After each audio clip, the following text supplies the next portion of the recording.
More than 500,000 Filipinos live in the Bondoc Peninsula, which is 250 kilometers south of Metro Manila.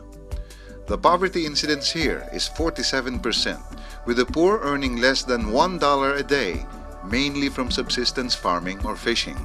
This is also a conflict-prone area where the Maoist New People's Army continue to operate.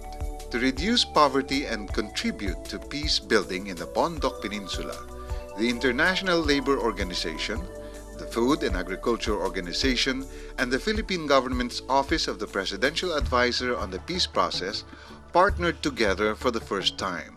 This partnership, the Bondoc Local Economic Development Project, or more popularly known as the Bondoc-led project, aims to promote decent and productive work, agricultural development, and peace. The Bondoc-led project, funded by the Japanese people's contribution to the United Nations Trust Fund for Human Security, was launched in March 2010. The municipalities of Unisan, Catanawan, Mulanay, and San Narciso are among the project areas, covering over 40 villages or barangays. The 3-year project seeks to expand local livelihood assets for increased productivity using locally available natural resources. Siyempre po doon po tututok yung kanilang mga attention sa paggagawa po niyan para po makatulong. There are good effects. Instead of women being idle, their attention is now focused on work that can help their husbands fend for the family.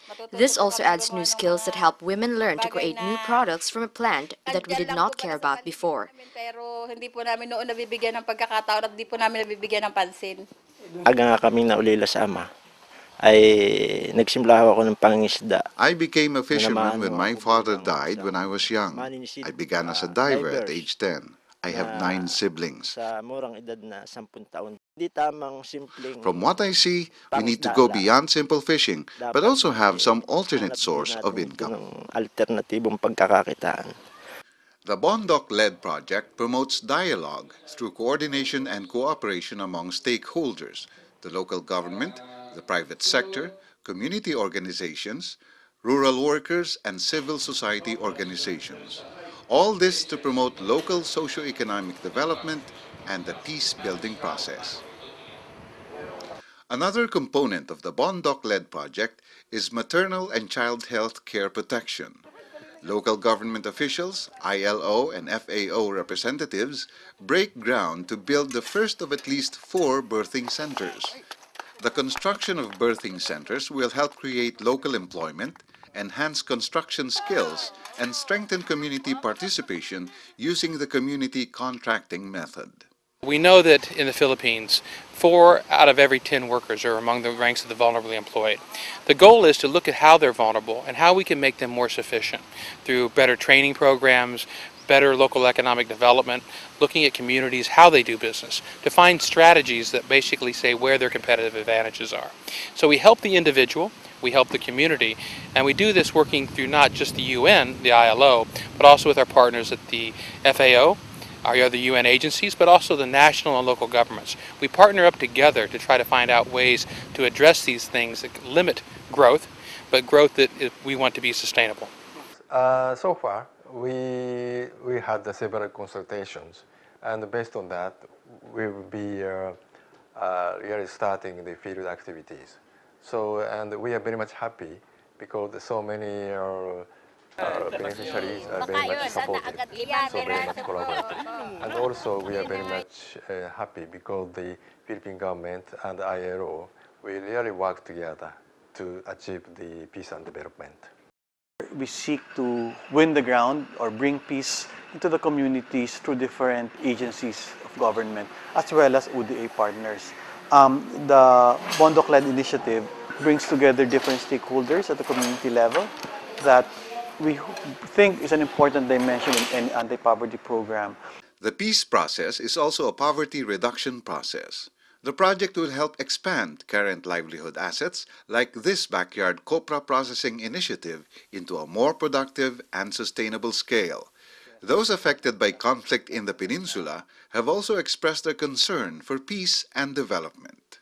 Kailangan po sa bahagi ng aking mga Because of the conflict, some joined the rebels and some joined the soldiers.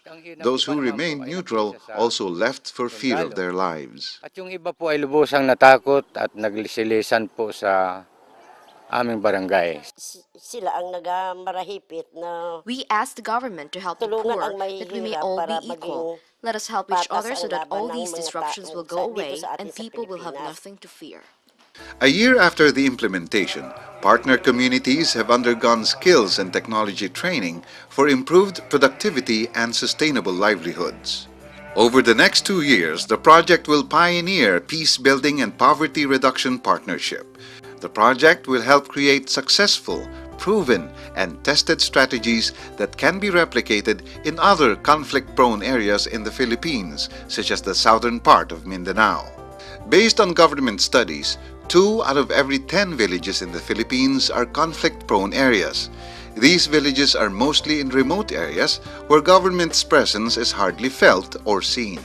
The present challenge in the Bondoc-led project is to enhance dialogue and rapport between the poor, all stakeholders, and their government to jointly address poverty and move the peace process further. Well, the benchmark here, what we're looking at, the international community has looked at the Millennium Development Goals.